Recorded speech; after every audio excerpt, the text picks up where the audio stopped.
Let's talk about blogging.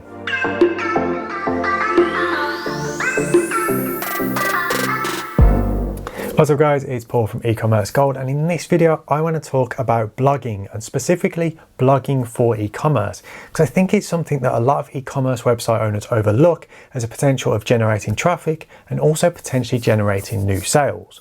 So that is why I created this video, and I've broken it down into three main sections. The first is going to be why should you have a blog on your e-commerce website, 2, the types of posts that you can create for your e-commerce website, and 3, things you should avoid when you are blogging on your site.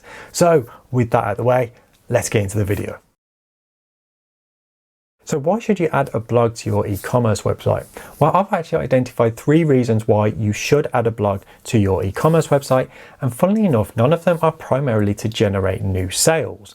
This is because blog posts shouldn't be used as sales pages. It's not the main purpose of a blog post. So let's get into the 3 reasons why. The first one is to educate and inform. This is because the reason why most people click on a blog post is because they've asked a question in a search engine. So this could be Google or Bing or any other search engine, but they've asked a question because they've got something that they want to learn about. And that is the whole point of a blog post, is to educate people. So if you've created a post that answers that question, you will appear well in search rankings, and they'll click through, and then you can educate and inform them on that subject. So the first thing is you want to educate people, not primarily focus on sales. The second thing is you can grow authority within your chosen niche, because when you're crafting a blog post, you have the opportunity to demonstrate your knowledge, experience, and expertise within your chosen field. And this can really come across well in a blog post. And when you produce a really good guide or you produce original research in a blog post, what you'll find is when it starts ranking in search engines, people will start picking up on this and then start linking back to your post. And this grows your authority in the eyes of search engines and also in the eyes of people as well, because if you're the one people are linking to, it means you're the authority within that niche.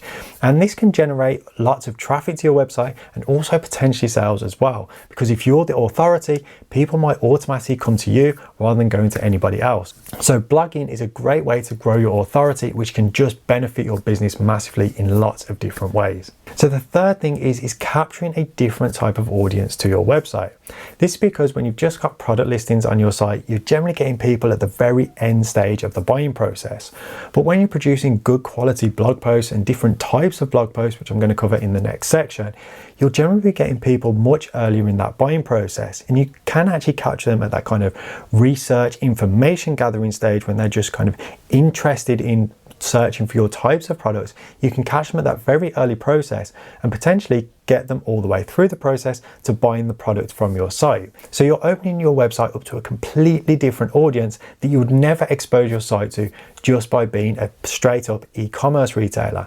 So this is why blogging is a great source of traffic, because you're capturing people at different stages of that buying process, and this can lead to lots more sales on your website. So now we've looked at the why you should have it, let's look at the types of posts that you can produce on your e-commerce website. And for this, I've identified 6 different types of posts that can be very good and very beneficial to different types of e-commerce businesses. So the first type of blog post you can produce is a product review. And this is a great way of getting people onto your site, especially when you're selling more expensive items, because people will often want to see a review on the product before they commit to buying it. But when you're producing a review, make sure you are completely honest and unbiased. If there's any flaws with the product, make sure you list them. Also list your opinion on it, list what you like, list what you don't like. Make sure your review is completely honest and unbiased, because this is going to grow trust and authority that you're prepared to point out the bad points of this product. Because if you're making out this product is absolutely perfect, but everybody else out there is pointing out the obvious flaws, it's going to diminish that trust that people have in your reviews. So make sure you're always honest and unbiased, because it's really going to help your site out in terms of authority and trustworthiness when you're producing honest and unbiased reviews. So the second type of blog post you can produce is a comparison, and this is very similar to a review in the fact that you take a couple of products and you put them in a head-to-head battle to see which one is the better option. And once again, you want to be completely honest and unbiased about this, and you may come to a conclusion that product A is better for a certain type of person and product B is better for another type of person. Either way, it's a good conclusion that you've come to, but make sure it's an honest conclusion. Basically take everything that I said with the reviews and apply it to the comparisons as well. And this will look really good in the eyes of your customers that you're giving a very honest comparison.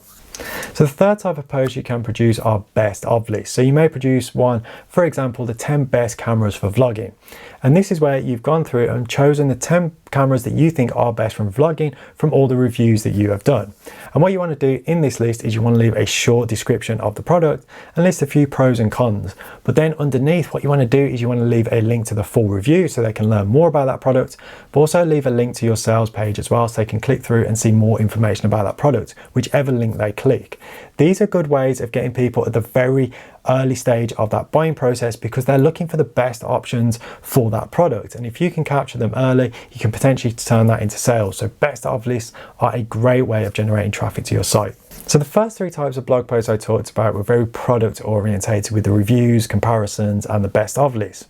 But the next three are more information orientated, which may not generate more sales, but can definitely help grow your authority. And the first of these three is informative comparison. So sticking with the camera analogy, this might be mirrorless cameras versus DSLR cameras. What is the difference? And if you explain all the differences in a post, what it's going to do is it's going to grow your authority within that niche because people are going to know that you know what you're talking about and you've explained it to them. So when they're looking further down the line, they may recognize your website and go, oh, I know these guys know what they're talking about. So when they're further down the buying process, you may get these people coming back to your site.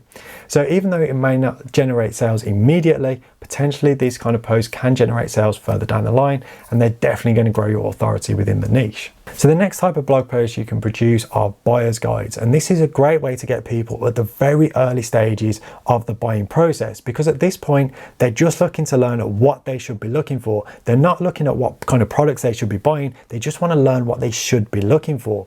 So this is the point where you can really educate them and really show your authority within that niche. So if you create a fantastic buying guide, sticking with the camera analogy for mirrorless cameras, for example, they're going to know exactly what they need to be looking for, the kind of specs, the kind of features on a camera that they need to be looking for when they're further down the line and they're looking at specific models.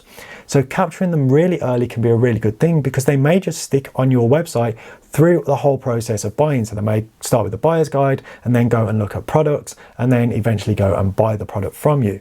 So you do want to try and capture these people really, really early in the buying process because it can be massively beneficial.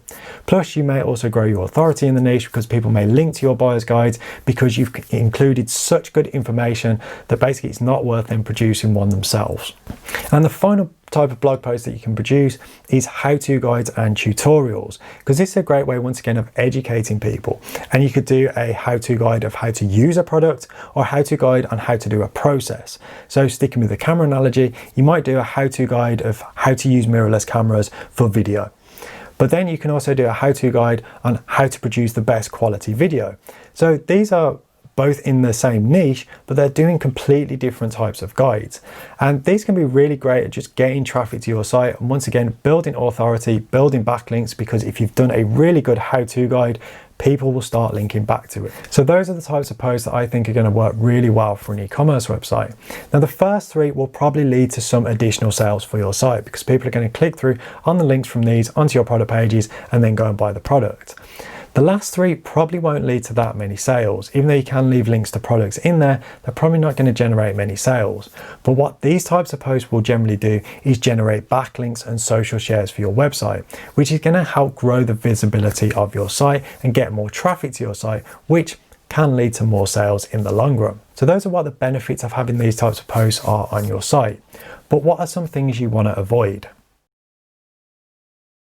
Now, for me, the biggest one is you don't want to use your blog pages as sales pages. People are going to see through this straight away. So if you've done a review on a product and you say, this is awesome, here's the link to go and buy it, it's not going to look great to customers, and they'll say they're going to see through this really, really quickly. Instead, you want these to just inform people and educate people. So don't use them as sales pages because people will see through it straight away, and it will basically affect your trustworthiness in the eyes of a potential customer. So always make sure you're honest and unbiased if you haven't already got that from this video. Now, if you found this video helpful, I would really appreciate it if you could hit that like button, because it does help the channel out massively. Also, if you want to see more e-commerce related content, consider hitting that subscribe button and the notification bell, because I do post videos on a weekly basis. And as I say, I hope you found this video helpful and it's helped you understand how blogging can really help and benefit your e-commerce website. So thank you so much for watching, guys. I really do appreciate it. As always, stay awesome, and I'll see you on the next video.